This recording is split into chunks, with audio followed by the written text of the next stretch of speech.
જનજાગૃતિ એ જ અમારો ધ્યેય છે. લોકો જાગૃત થાય એવો અમારો પ્રયાસ છે.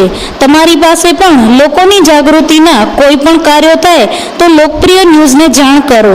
આપણે સાથે મળીને આપણા પ્રજાજનોને જાગૃતિ તરફ લઈ જઈએ. માંડવી મધ્યે ચપલેશ્વર મહાદેવ નારાયણ આશ્રમમાં રાગ રાગીણી પર પ્રભુત્વ મેળવનારા એવા ભજન સમ્રાટ બ્રહ્મલીન પરમ પૂજ્ય નારાયણાનંદ સરસ્વતી જેઓ નારાયણ સ્વામી બાપુના હુલામણા નામે ઓળખાતા તેઓશ્રીની 24મી નિર્વાણ તિથિ ભાવભેર ઉજવવામાં આવી હતી.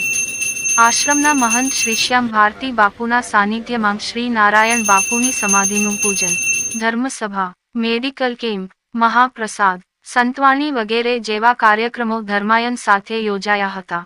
મોટી સંખ્યામાં નારાયણ બાપુના ચાહકો ઉપસ્થિત રહ્યા હતા. મહંત શ્રી શ્યામ ભારતી બાપુએ વધુમાં જણાવતા 2025માં નારાયણ બાપુની 25મી નિર્વાણ તિથિ ભાગવત કથા સાથે ઉજવવાની જાહેરાત કરી હતી. વધુમાં નારાયણ બાપુ વર્ષોથી માંડવીમાં રહીને પોતાની સાથે માંડવીને પણ ખ્યાતિ અપાવી છે. માટે નારાયણ બાપુનો આશ્રમ જે માર્ગ પર આવેલ છે એ માર્ગને નારાયણ બાપુનું નામ આપવાનો મહંતશ્રી તથા એમના ચાહકો ભક્તો સપનું સેવી રહ્યા છે. માટે માંડવી નગર સેવા સદન અને લોકલાડીલા ધારાસભ્ય શ્રી અનિરુદ્ધભાઈ દવેને જલ્દીથી ઘટતું કરવા માંગ કરી હતી. નમસ્તે, મારું નામ ડૉક્ટર પારુલબેન ગોગરી છે. હું અત્યારે ચપલેશ્વર મહાદેવ મંદિરની બાજુમાં ગાર્ગી ક્લિનિક ચલાવું છું. નારાયણ સ્વામીની 24મી નિર્વાણ તિથિ નિમિત્તે અમારા દ્વારા અને આપણા અહીંયાના મહંત શ્રી શ્યામ ભારતીજી બાપુના આયોજનમાં માર્ગદર્શન હેઠળ અમે એક સાધ્વીજી મહાશક્તિ મંડળ સાથે એક મહા મેડિકલ કેમ્પનું આયોજન કર્યું, જેમાં નિઃશુલ્ક હિમોગ્લોબિન ચેકઅપ અને બ્લડ ગ્રુપિંગ કેમ્પનું આયોજન કર્યું. તો આ કેમ્પનો લગભગ 230 જેટલા લોકોએ લાભ લીધો. અમે એ રીતે રાખ્યું હતું કે જે બહેનોનું 10 ગ્રામથી હિમોગ્લોબિન ઓછું આવશે એને અમારા તરફથી 1 મહિનાની દવા ફ્રી આપવામાં આવશે. તો લગભગ 50થી 60 જેટલી બહેનોને 1 મહિનાની દવા પણ ફ્રીમાં વિતરણ કરવામાં આવ્યું. આ સાથે હોસ્ટેલની દીકરીઓ અને અહીંયાની મહિલાઓ, બાળકો, પુરુષો એવી રીતે 230 જેટલા લોકોએ હિમોગ્લોબિન ચકાસણી કેમ્પ અને બ્લડ ગ્રુપિંગ કેમ્પનો લાભ લીધો. અને આગામી દિવસોમાં પણ અમારા દ્વારા આવા નવા લોકોપયોગી કાર્યો થશે એવું અમારા સાધ્વીજી મહાશક્તિ મંડળના અધ્યક્ષા શ્રી જયા ભારતીજી મહાસતીજી છે, એમણે અમને નેમ પણ બતાવી છે. અમને કહ્યું છે કે આપણે બહેનો માટે આગામી દિવસોમાં પણ આવા નવા આપણે લોકોપયોગી કાર્યો હંમેશા કરતા રહીશું. નારાયણ સ્વામી એક ઇન્ટરનેશનલ લેવલના સંત કહી શકાય, જે ભજન સમ્રાટ તરીકેની એમણે ખ્યાતનામી પણ મેળવેલી હતી. અને અત્યારના દિવસોમાં પણ યુવાનોમાં પણ નારાયણ સ્વામીના ભજનોનો એટલો બધો ક્રેઝ છે કે યુટ્યુબમાં અને ઓનલાઈનમાં પણ લોકો સાંભળતા જ હોય છે. તો આજે નારાયણ સ્વામી માંડવીના છે અને અમને એવું થયું કે આજે બાપુની 24મી નારાયણ સ્વામીની 24મી નિર્વાણ તિથિનું આવી રહી છે, તો એવી રીતે આયોજન કરીએ જેમાં માંડવીના લોકોને સારામાં સારો લોકોપયોગી કાર્ય કરીએ કે સારામાં સારો લોકોને લાભ મળે અને વધારે ને વધારે લોકો ઉત્સાહથી જોડાય. અત્યારે દરેક વ્યક્તિ જે પણ આવ્યા, સવારે ધર્મસભા હતી, સમાધિ પૂજન થયું, ધર્મસભા થઈ, એ પછી મેડિકલ કેમ્પનું આયોજન થયું, મહાપ્રસાદ થયો, મહાત્માઓનું જમણ થયું, રાત્રે સંતવાણીનો કાર્યક્રમનું ભવ્યાતિ ભવ્ય આયોજન થયું. તો દરેકમાં લગભગ ઉત્સાહથી આખું માંડવી જોડાયું એવું અમને લોકોને લાગ્યું. કેમ કે દરેક વ્યક્તિને નારાયણ સ્વામી માટે ખૂબ જ માન છે. અને અત્યારના જે મહંત શ્રી છે શ્રી શ્યામ ભારતી બાપુ, તો એમનું પણ આયોજન ખૂબ જ સારું રહ્યું અને લોકોએ ખૂબ જ ઉત્સાહભેર ભાગ લીધો. સાથે આવતા વર્ષે 25મી નિર્વાણ તિથિ, જેને રજત નિર્વાણ તિથિ નિમિત્તે બાપુ દ્વારા જાહેરાત પણ કરવામાં આવી અને ત્યારે પણ સારામાં સારા લોકોપયોગી કાર્ય થશે એવું શ્યામ ભારતીજી બાપુ તરફથી જાહેરાત પણ કરવામાં આવી છે. નારાયણ સ્વામીએ પોતાના સમયમાં આશ્રમનું જે ડેવલપમેન્ટ કર્યું છે, જે અત્યારે આપણે આજના સમયમાં પણ જોઈ શકીએ છીએ. કોઈ પણ મહાત્માઓ આવશે તો એ લોકોને અન્નક્ષેત્ર પણ ચાલુ છે. મહાત્માઓને અહીંયા રોકાવાની અને જમવાની પણ સારામાં સારી વ્યવસ્થા છે. અને અત્યારે એમના નામથી ઘણી બધી જગ્યાએ ઘણી બધી સ્કૂલો સંસ્થાઓ એ પણ ડેવલપ થઈ રહી છે. અશ્વિનભાઈ શાસ્ત્રીજી જે અહીંયા ધર્મસભામાં પધાર્યા હતા, તો એણે પણ ઉલ્લેખ કર્યો હતો કે 16મી ઓક્ટોબરના આપણે પાલનપુર પાસેના એક ગામની અંદર નારાયણ સ્વામીના નામની એક સ્કૂલનું પણ આયોજન છે, જેનું લોકાર્પણ છે. તો 16મી ઓક્ટોબરના એમને બધાને અહીંયાથી આમંત્રિત પણ અમને બધાને કરવામાં આવ્યા છે. તો કહેવાની વાત એ છે કે નારાયણ સ્વામીએ આ આશ્રમને ખૂબ જ ડેવલપ કર્યો છે. માંડવીનું નામ આખા નેશનલ લેવલે, ઇન્ટરનેશનલ લેવલે જાણીતી પણ કર્યું છે. અને લોકો દ્વારા નગરપાલિકાને એક રજૂઆત પણ કરવામાં આવી છે કે આપણો જે આ રોડ છે એને મહાત્માના નામથી નારાયણ સ્વામી માર્ગ તરીકે જો નામ દેવામાં આવે તો એ ખૂબ સારું રહેશે. આજે છે માંડવીમાં, કચ્છમાં માંડવી, અને માંડવીમાં પ્રખ્યાત શ્રી ચપલેશ્વર મહાદેવ મંદિર, નારાયણ આશ્રમ, જે પરમ પૂજ્ય બ્રહ્મલીન સંત શ્રી ભજન સમ્રાટ, જે સુરોના સાધક એવા અને ભજનના જે ભીષ્મ પિતા પરમ પૂજ્ય નારાયણ બાપુના જગ્યા છે. અને આ જે છે દરિયા કિનારા રોડ ઉપર છે, અને એમનું નામ ચપલેશ્વર મહાદેવ નારાયણ આશ્રમ તરીકે પ્રખ્યાત છે. આજે કાર્યક્રમમાં જો નારાયણ બાપુના 24મી નિર્વાણ તિથિ, બ્રહ્મલીન પરમ પૂજ્ય નારાયણ બાપુના 24 વર્ષ વીતી ગયા, એના ઉપલક્ષમાં જે સવારે સમાધિ પૂજન, પછી સવારે સમાધિ પૂજન, પછી ધર્મસભા, સંતો મહંતો દ્વારા દીપ પ્રગટ થઈને ધર્મસભા પછી સંતોના ભંડારા, અને ભંડારા થયા. ભંડારા પછી यहाँ અમે એક મેડિકલ કેમ્પ રાખ્યા હતા કે મેડિકલ કેમ્પમાં જે કે બ્લડ ગ્રુપિંગ, ઘણા માણસો એવા હોય જેને ખબર નથી કે મારો બ્લડ ગ્રુપ શું છે. તો એ બ્લડ ગ્રુપિંગ કેમ્પ પ્લસમાં જે HV હેમિયોગ્લોબિન ટેસ્ટ કેમ્પ હતો, જેમાં જેનો લોહી 10થી નીચે હોય એમને ફ્રીમાં 1 માસનો દવાઈ વિતરણ, એ કેમ્પ હતો. અને હવે રાત્રે સંતવાણી છે. આ એક પરમાત્માની દેન કહીએ.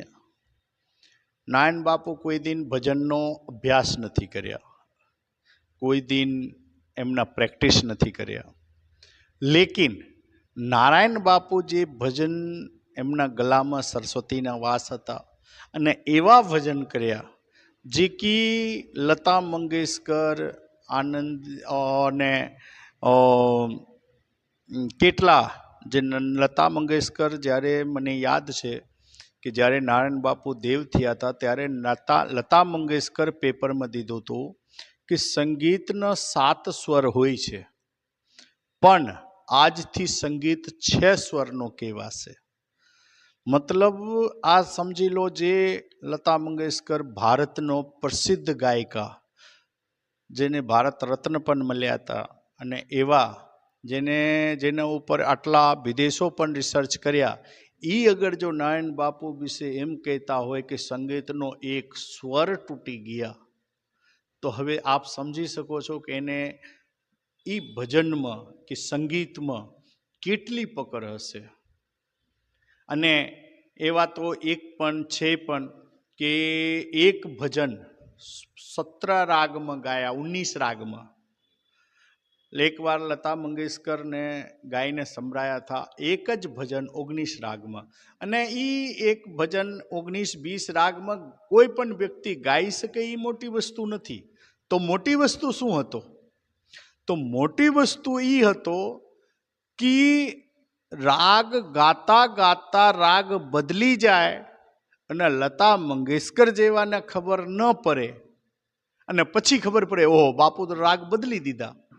એટલે લતા મંગેશકર એમના ચરણોમાં માથા ટેકી દીધા હતા. ને કે સંગીત, પહેલી વાત તો જો સંગીત ગંધર્વ વિદ્યા છે, અને શાસ્ત્રોમાં છે ભક્તિ આંતરિક ને બાહિક, 2 પ્રકારની ભક્તિ થાય છે. આંતરિક ભક્તિ સાધના તપ દ્વારા થાય છે, ભજન ધ્યાનથી થાય છે. હવે ભજન એક અનુષ્ઠાન કરીએ કે જાપ કરીએ એના દ્વારા આંતરિક ભક્તિ થાય છે, અને વાહિક ભક્તિ જે છે ને એ કીર્તન દ્વારા થાય છે. એને નામ ભજન આજ દીધું છે, પણ હકીકતમાં એનું નામ કીર્તન છે. કેમ કે પરમાત્માનો કીર્તિનો જે ગાન કરે એનું નામ કીર્તન હોય. તો એ વાહિક ભક્તિ છે કે અને એ નારાયણ બાપુ ક્યારેક મરજી પડતા તો એમને એમ પેટી લઈને યહાં ગાતા રાતમાં સવારે. તો એ એક વાહિક ભક્તિ હતો. અને જ્યારે આપણે પબ્લિકને સંભળાવવા માટે ગાઈએ ને તો એને કોઈ નહીં પૂછે, લેકિન જ્યારે પરમાત્માને સંભળાવવા માટે ગાઈએ ને તો કહેવત છે આત્મા સો પરમાત્મા. એટલે બધાની આત્માને અંદર પરમાત્માનો વાસ હોય એટલે એ આકર્ષક થાય. 24 વર્ષ બીતી ગયા, માણસો આજ પણ નારાયણ બાપુને એટલા પણ માને છે. આશ્રમમાં જે નારાયણ બાપુને ચાહે છે, જેને આશ્રમ પ્રતિ ભાવ છે, એક શ્રદ્ધા છે, એ આવે છે. અને અમુક જે સિર્ફ ભજનથી લગાવ હતો નારાયણ બાપુનો ભજનથી, કેમ કે નારાયણ બાપુને માનવાવાળા 2-3 વર્ગ છે. એક વર્ગ એવા છે જે ફક્ત ભજનથી મતલબ છે. એ બહાર આજ યુટ્યુબમાં, કેસેટોમાં, ચેનલોમાં સાંભળીને આનંદ કરે છે અને નારાયણ બાપુને માને છે. એને આશ્રમથી કે સંતોથી કે નારાયણ બાપુથી કોઈ મતલબ નથી, એને ફક્ત ભજનથી મતલબ છે. એ નારાયણ બાપુના ભજનથી. એક વર્ગ એવા છે જે કે નારાયણ બાપુને પણ ચાહે છે, ભજનને પણ ચાહે છે અને આશ્રમને પણ ચાહે છે. તો એ વર્ગ જે છે એ આશ્રમથી આજ પણ જોડાયેલ છે.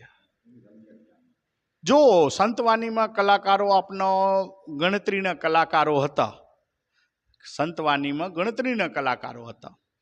કેમ કે હરસુખગીરી ગોસ્વામી જે કે આજ વાણીમાં ભજનની દુનિયામાં એમનો પણ બહુ નામ છે.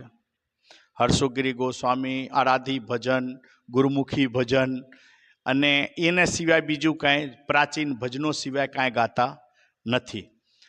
તો હરસુખગીરી ગોસ્વામી પછી દલસુખ પ્રજાપતિ.